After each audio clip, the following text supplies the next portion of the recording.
How you guys doing today? It's Anthony Gangi. Welcome to another episode of Tier Talk, guys. I got a very interesting show here. I'm sure everybody's going to know who he is because a lot of people that follow my channel also follows what this hero does. I'm a big fan. I'm a big fan of the projects that he's involved with. And don't want to wait. I'm just going to say his name. It's retired Lieutenant Randy Sutton, who's now leading a project for our wounded heroes. And I just found out that also corrections can also be involved in that. And I thought that this was a great time to get that information out there. So, Randy, if you don't mind, can you introduce yourself to my audience? Sure, absolutely. Appreciate it, Anthony. Thanks for having me on the show. My name is Randy Sutton. I'm a retired police lieutenant. I did 34 years total. I did 10 years as a cop in Princeton, New Jersey, a small community. And then I did 24 years with the Las Vegas Metropolitan Police Department, retired as a lieutenant. Did a few other things along the way. If you ever seen the movie Casino, I played a cop named Randy in the movie Casino. Did a scene with Sharon Stone and Robert De Niro. Been in a few other movies. I was on the TV show Cops a whole bunch of times, and a movie called The Wish Man, which just came out last year, which is the story about the man who created Make-A-Wish Foundation, Frank Shankwitz, when he was an Arizona trooper, which is something that most people don't know.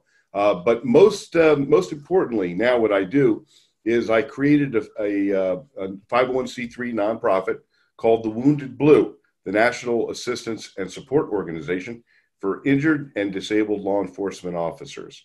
And we have been in operation for just about 1 year. We actually began operations during Police Week last year. And during that time, we have assisted almost 4,000 American law enforcement officers with peer support and helping get into treatment for various issues. And we reach out to corrections as well. We believe in the family of law enforcement, and corrections is part of that. Well, first off, thank you for saying that, because that means a lot for someone of your caliber to recognize our field of corrections. That's kind of the struggle that we have day by day to get that level of recognition. And also, you kind of inspired me as well. You've been advocating for law enforcement for many years. I watch your stuff. I check out your Facebook page. We'll talk briefly about the Wounded Blue Project. And I know that there's a movie out, so I was hoping that we could talk a little bit about the movie. There was a story about an Oklahoma officer that really was, I think my audience would definitely find that story very interesting in how the department failed him. But you also have a personal story that I also think motivates you. And I was wondering if, when we come back from our sponsors, if we could start off with your career, how it ended, and then what inspired you to go from, the end of your career to where you're at now, just becoming that advocate for us, for law enforcement professionals. Sure thing. Absolutely. Yeah. And again, I'm honored to have you. Now, guys, if you haven't, the show Tier Talk treat you brave men and women that work in corrections. So please subscribe, interact, engage, comment, hit that bell. The bell's going to notify you every time I post a video. We're going to go to our sponsor. When we come back, we're going to be talking to Randy Sutton, learn a little bit about his career. And then, obviously, the big point of the show is really the Wounded Blue Project, which is something I really think that we need to know more of. So stand by for our sponsor. I wanted to attend a university that had an intelligence program. I wanted to look at problems different. I wanted to increase my critical thinking abilities. AMU offered those avenues to expand. Obtaining your degree as an adult, you're actually paying yourself and investing in yourself. You can't put a dollar on it. It's priceless. It's something that can never be taken away from you. American Military University. Learn from the leader. Guys, inmate manipulation is a course that is highly needed. It's the process that's so slow moving and subtle that you don't realize it's happening. When inmates choose to manipulate, they manipulate our need to react. Situational awareness and insight is going to save your career. It's going to save you from doing foolish things. Listen to your gut. So the more insight we have, the more we can recognize what isn't so overt, and we can correct our behavior before we fall into a trap that we can't get out of. If you allow an inmate to pull you out of your prescribed role, you are opening up a door for a host of problems. Inmate manipulation, the psychology behind inmate manipulation. Available now. Link in description.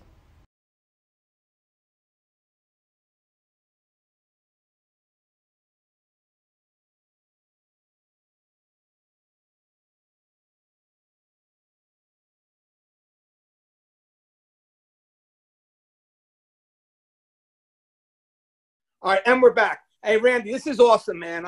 Thank you for taking my phone call at 5:30 in the morning your time. I do that with my boy Russ too. I forget, but I was watching your videos all last night, and I just saw all the good stuff you were doing. I was like, you know what?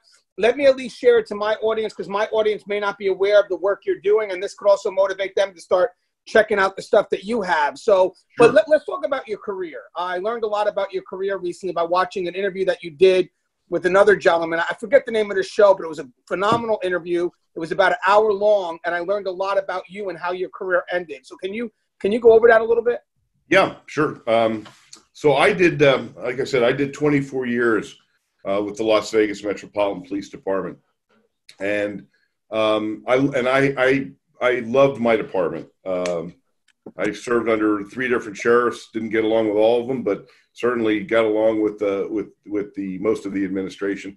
But I really enjoyed my career, and I did not intend to retire when I did. But what ended my career was while I was on patrol. I spent my entire lieutenant's career as a graveyard field lieutenant, and that's because in our department, lieutenant is the last rank where you can actually do policing. So I wanted to stay in that mode, and I loved patrol. So I stayed a patrol lieutenant, working steady graveyard shift, which was my choice because in Vegas, that's the action shift. And when I was watch commander, remember the Las Vegas Police Department, Metropolitan Police is a very, very large agency, 9th largest in the country.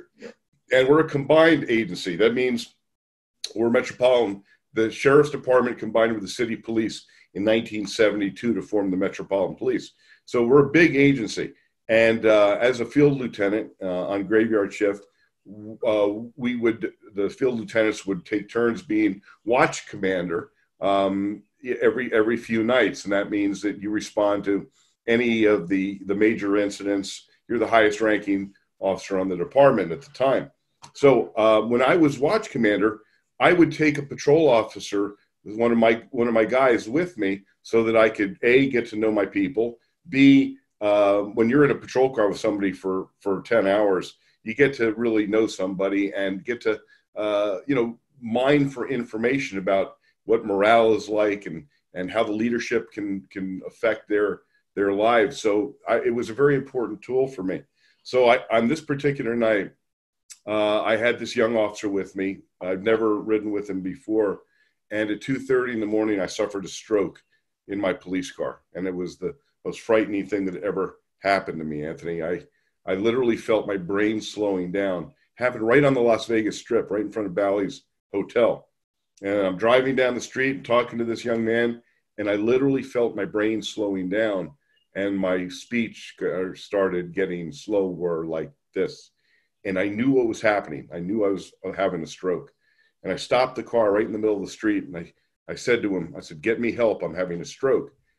And this poor kid, he looked at me like his lieutenant screwing with me, And then he realized, no, I wasn't, that this was serious stuff. And I got out of the car to get to the passenger side in case he needed to get me to the hospital. And within seconds, I was speaking gibberish. And I knew that I was speaking gibberish. What I was trying to say wasn't coming out. And then I lost the ability to speak altogether and move, and I crumpled to the pavement. And I wasn't afraid of dying, Anthony. I was afraid of living like that. It was literally the most frightening experience of my life. And luckily, I got to the hospital. The blood clot that caused the stroke went through my brain, and I survived it. But it ended my career. It almost ended my life. And then a very surprising thing happened. Something that I never would have expected. And that is my own department turned its back on me and refused to pay my medical bills. Even though they knew they were legally obligated, there's actually a statute that says in the state of Nevada, any heart disease or lung disease is automatically considered a workers' compensation injury. And they found out that when I had the stroke because I had a serious heart condition that I was unaware of. And my own department turned its back on me, forced me to go to court for them to pay my bills, ruin my credit. Bill collectors are knocking on my door. And I went to go see the sheriff, a man who I'd served with for 24 years. And I said, how can you treat me like this? I gave 24 years of my life to this agency. I almost lost my life on more than one occasion for this agency. And he looked at me and he said, Randy, this isn't personal. It's just business. Those were very biting words, I can tell you. And I beat them. They knew I would. They knew they were going to have to pay. And yet they spent tens of thousands of dollars of taxpayers' money to fight me. And eventually the court ruled, yeah, pay his bills for God's sake. And then they did. So I retired. Now I also have a radio show called Blue Lives Radio, the voice of American law enforcement on the America Out Loud network. And because of my visibility in the law enforcement community, my radio show, I've been a law enforcement trainer for many, many years, published, 4 books, and I was visible in the law enforcement community. So something happened. I started getting messages from cops from all over the country telling me, Randy, and this, I didn't go out and ask for this. These were just messages that came into me through Facebook and such. Hey, Randy, I know you don't know me, but I'm a police officer in whatever, and I was shot. My chief never even came to visit me in the hospital. They're not paying my medical bills. And not one, not two, but hundreds from around the country. And I realized that this is a national problem. And I said, okay, there's got to be a resource for these men and women. And every one of these men and women said the same thing to me. I feel like I've been abandoned. I feel like nobody cares about me. And that feeling of abandonment causes post-traumatic stress disorder and post-traumatic stress injury. And it was heartbreaking. I can't tell you how many cops told me, Randy, I wish I died that night because at least my family would be taken care of. Now I'm just a burden and we can't pay our bills.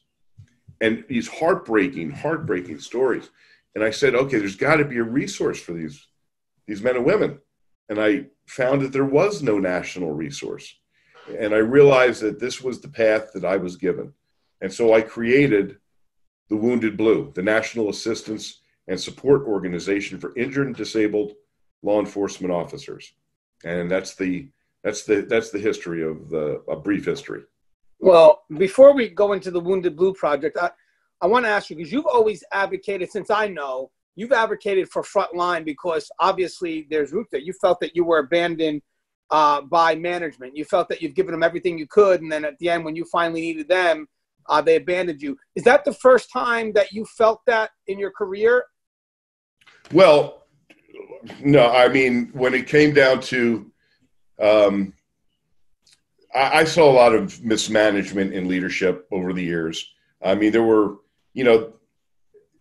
I've seen morale issues because the management didn't back up the cops in certain instances for political purposes. So, but that's a different area. This was very personal. This was about doing the right thing, for in a medical situation. So it's entirely different. Believe me, I've seen plenty of mismanagement and plenty of ineffective leadership. I mean, I trained police officers for years on a topic called policing with honor, surviving your career ethically. And much of that time, it was because of law enforcement leadership let their people down. And so this training course was devised not just for street cops, but for law enforcement leadership as well. Because the reality is, if law enforcement leadership doesn't walk the ethical walk, besides talking about it, that leads to a plethora of issues down the line. And who pays the price? It's the street cops.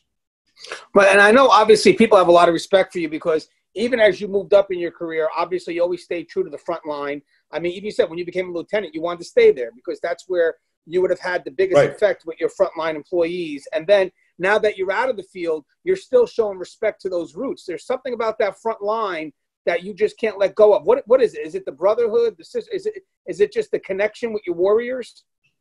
Well, I'm like most law enforcement, I'm very mission oriented. And I have the deepest respect for the men and women that work the streets and are involved in law enforcement. And that includes corrections personnel. Let me tell you, that's a job I couldn't do. I really, honestly, I couldn't. And the Metropolitan Police, who I work for, is divided. We're a big agency, but we're divided police and corrections, because we run the jail.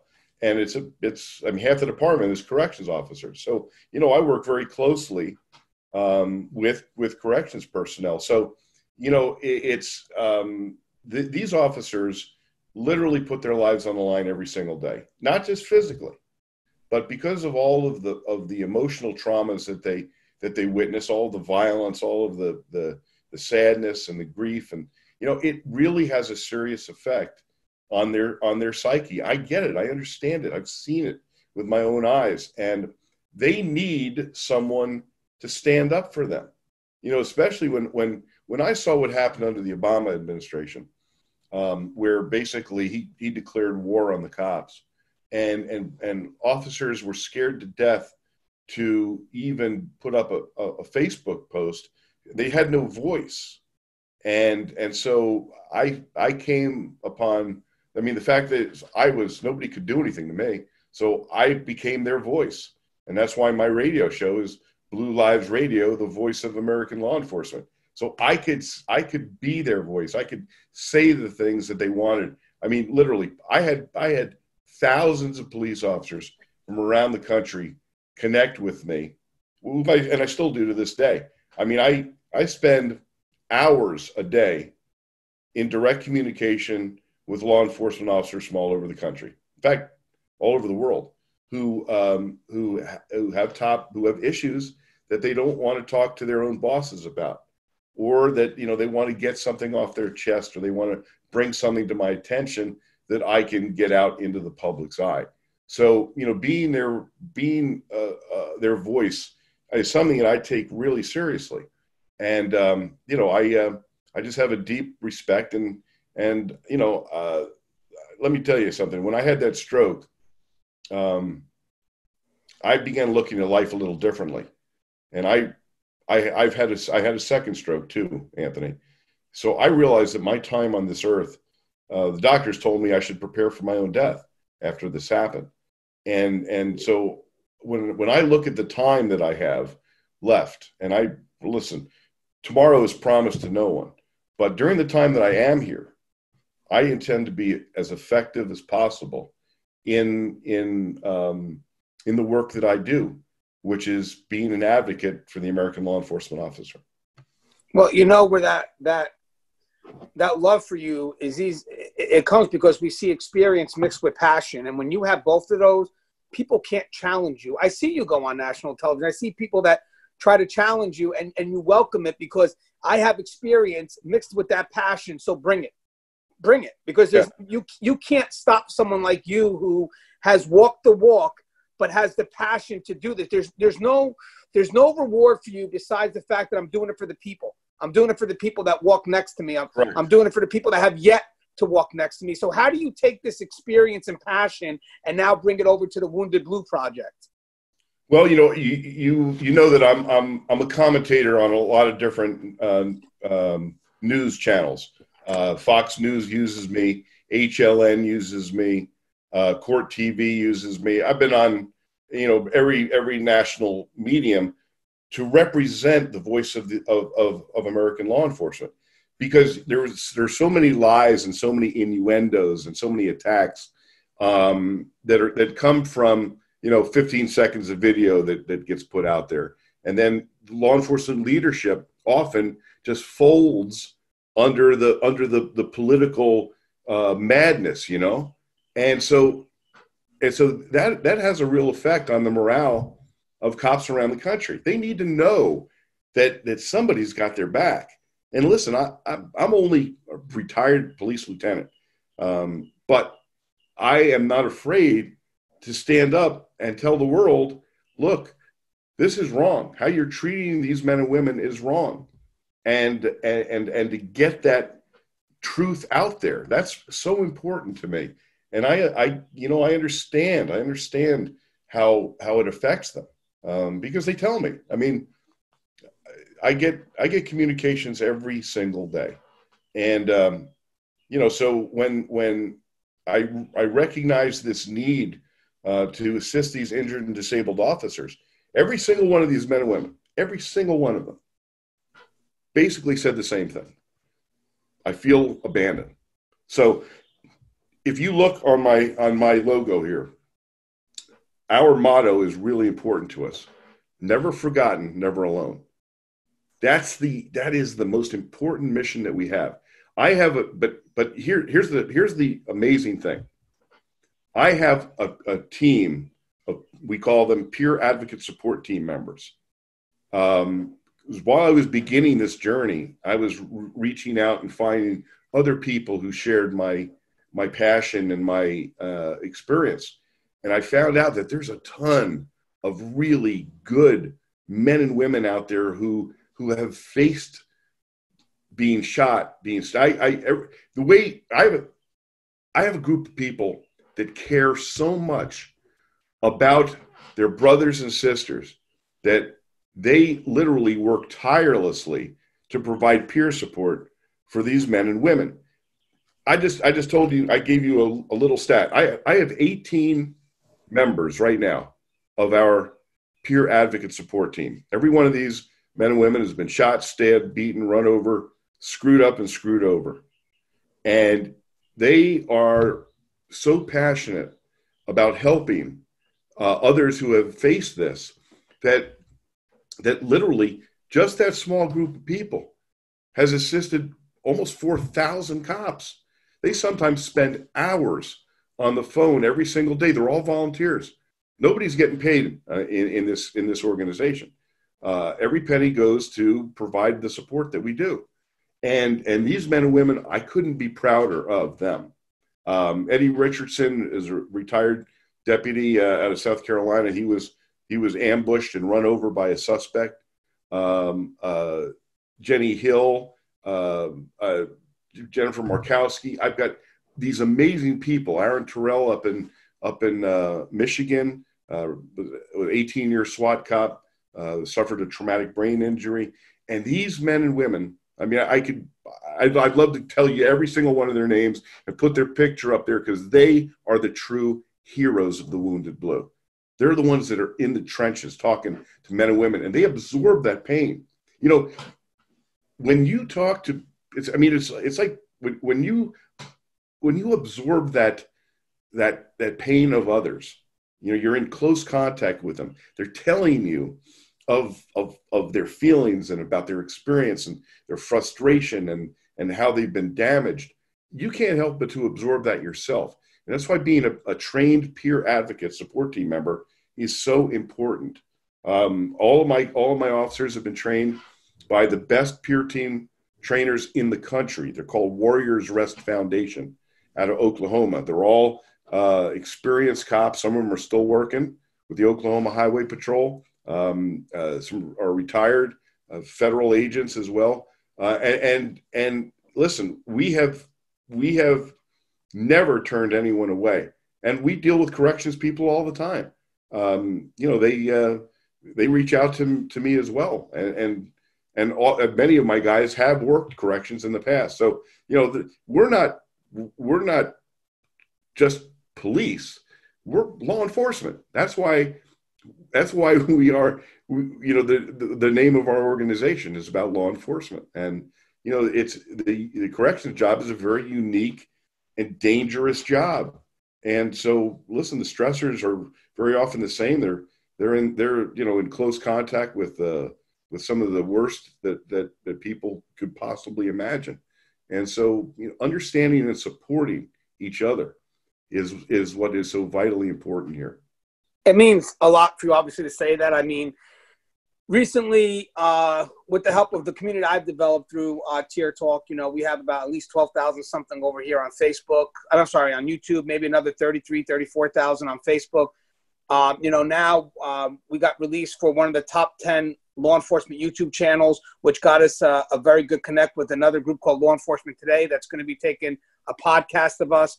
So it's great because they're starting to see us as equals and put us on that put us on that venue where we're able to share stories and share experiences, but also be made aware of, you know, groups that can help us. And it was funny because recently we had a show where we all got to submit a story, my community.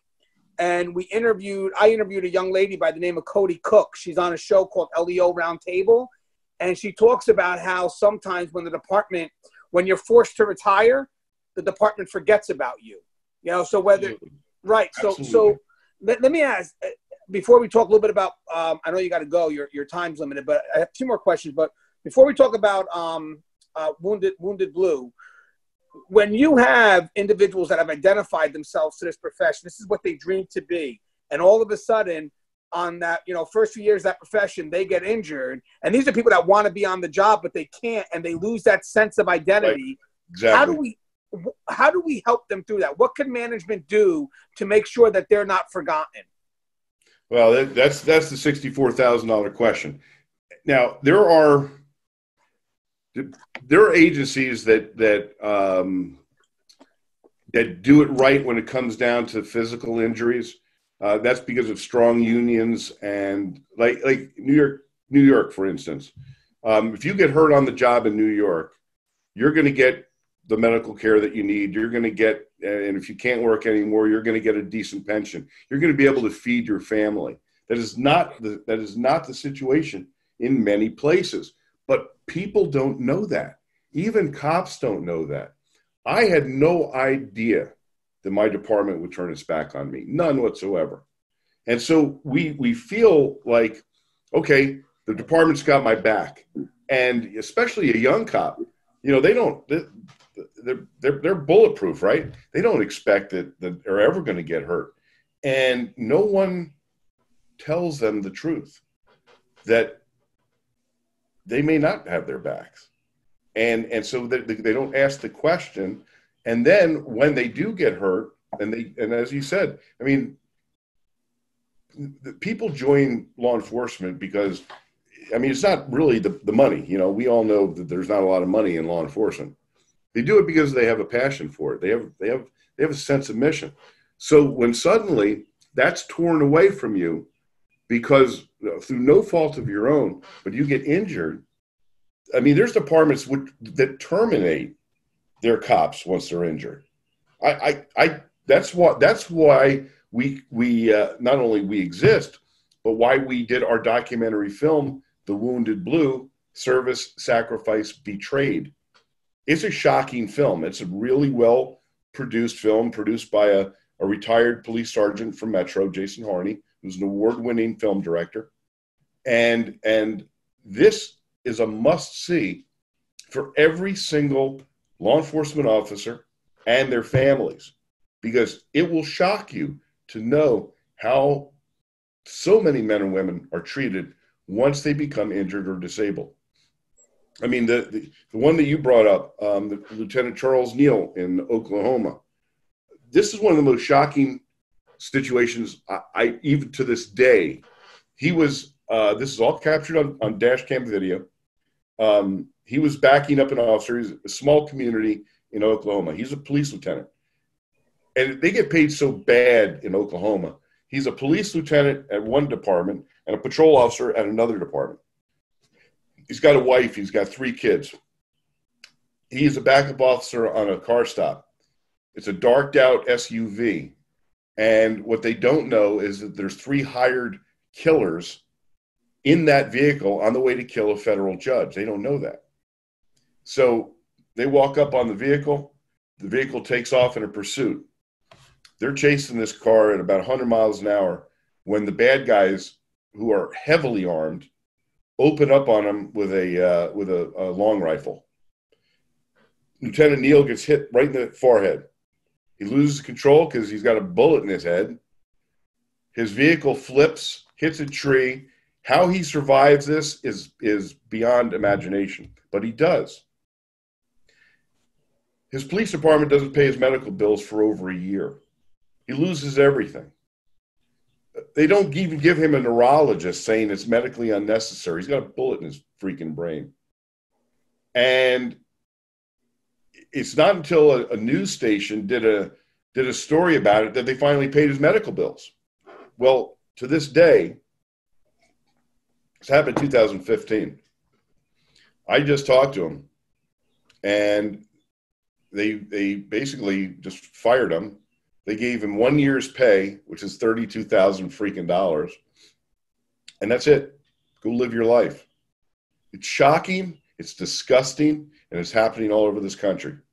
That's why we created a documentary to get this word out to people, and why we have now completed our series called Voices of the Blue, which just went up on YouTube 3 days ago. Okay, so what I'm going to do is, if you don't mind, Randy, is when we get done with this show, can you give me the links to where you can buy the movie and the links to the YouTube channel? So I will post that, guys, in the description. I also posted up the website for Wounded Blue. I already have that in the description.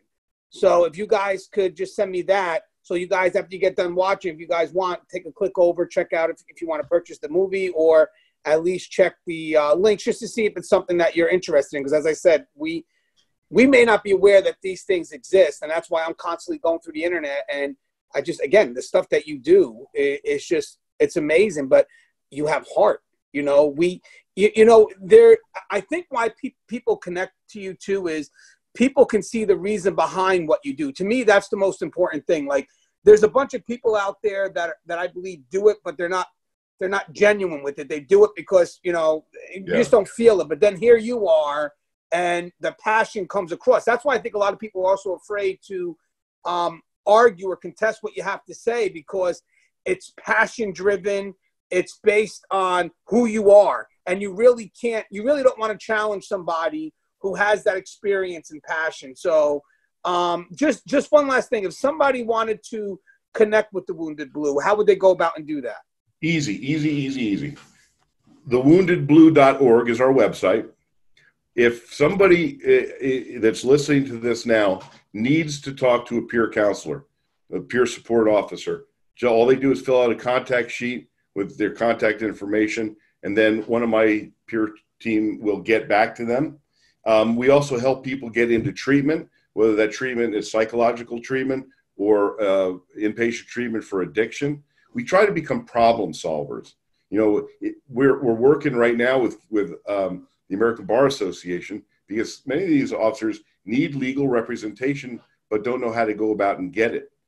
So we're striving to become an organization that is a problem solving. Now, here's another thing. This is the most important thing that I could probably tell you, is something that we're launching within the next several weeks. We are launching what's called Code 4 Total Wellness.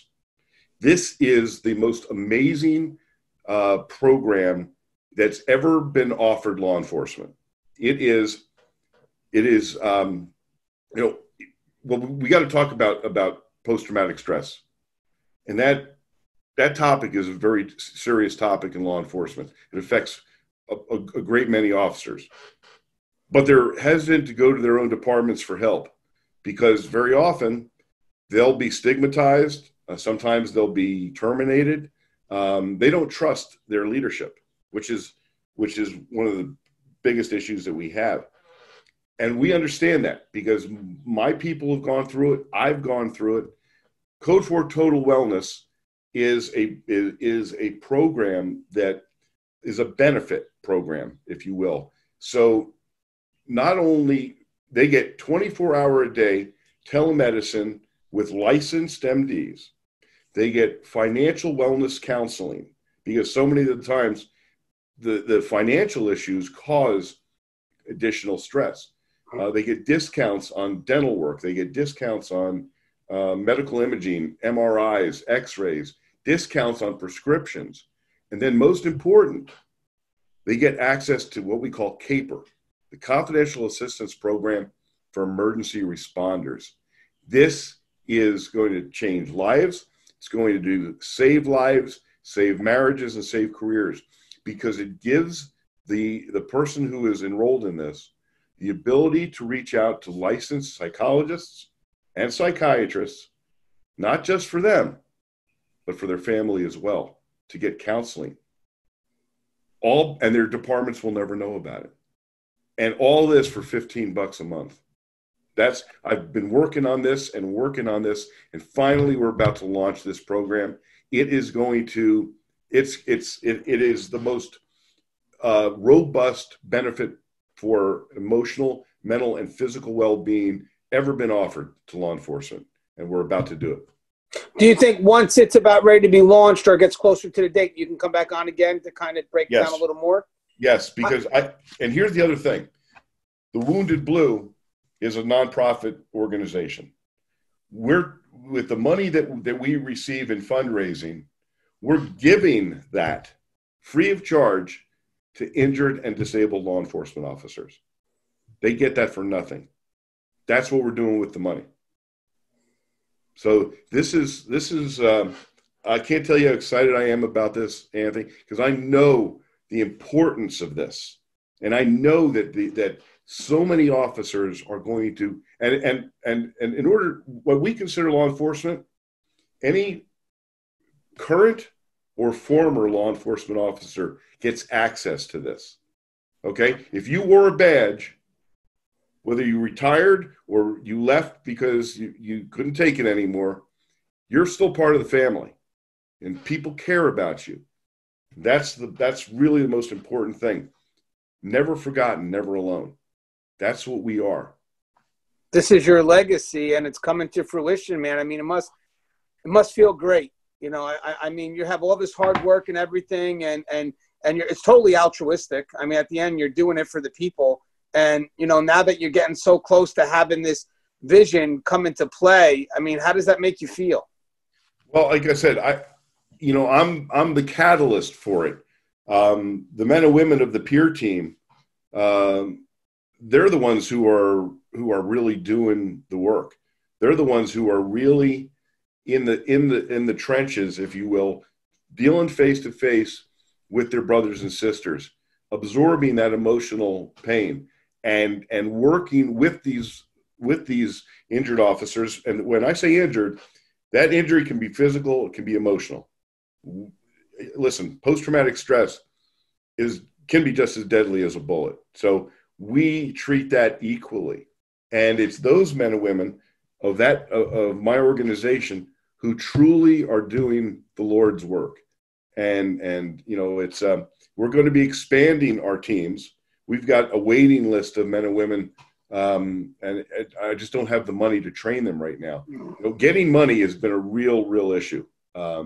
People don't want to give to the police for some reason, and some of it is because they can't fathom that a guy can get shot in the head and not get his medical bills taken care of. You know, so that's why we have to, you know, do this outreach, and we have to create this documentary. We have to create this television program on Wounded Blue TV on YouTube, because we have to create the understanding that this is a problem. So raising money has been very, very difficult. Oh, you know what? For your audience, we are creating our first event, and it's going to be a hell of an event. I'm inviting everybody that is watching this right now. On October 17th in Las Vegas is the Brothers in Blue Bash. This is going to be the largest celebration of law enforcement unity and pride in America. We're having it here. We are creating an event that will be like no other. And it's going to be right here. If you go onto Facebook, the Brothers in Blue Bash, tickets are only $90. You get dinner, you get a drink, you get entertainment. There's going to be some amazing surprise stuff that I'm not going to tell you about because I don't want to ruin the surprise. There's going to be a live auction, a silent auction. So we're looking for sponsors for that, but it's $90 a person. Never get a price like that at an event in Las Vegas. Tables are only $850. Sponsorships begin at $1,000. I think Tier Talk ought to be a sponsor personally, Anthony. Maybe. I know some people too that may want to get involved in that. That would be done with this. You got to come out for this, Anthony. You got to come out for October. To be honest, October 17th. Yep. maybe I will, because here's my goal. So first off, you elevated up to this level that I knew we were already there. So it's great for someone of your caliber to see my audience as equals. And I think if we were to ever meet and we shake hands or take a picture together, I think there's a symbol behind that people could see. The symbol that corrections is now standing next to the highest in law enforcement, being seen at that same table, and just to have that invite. So what I'm going to do is, when this show is done, you're obviously going to give me all the links, right? Because I want to get the show posted up ASAP. So that includes the Facebook link.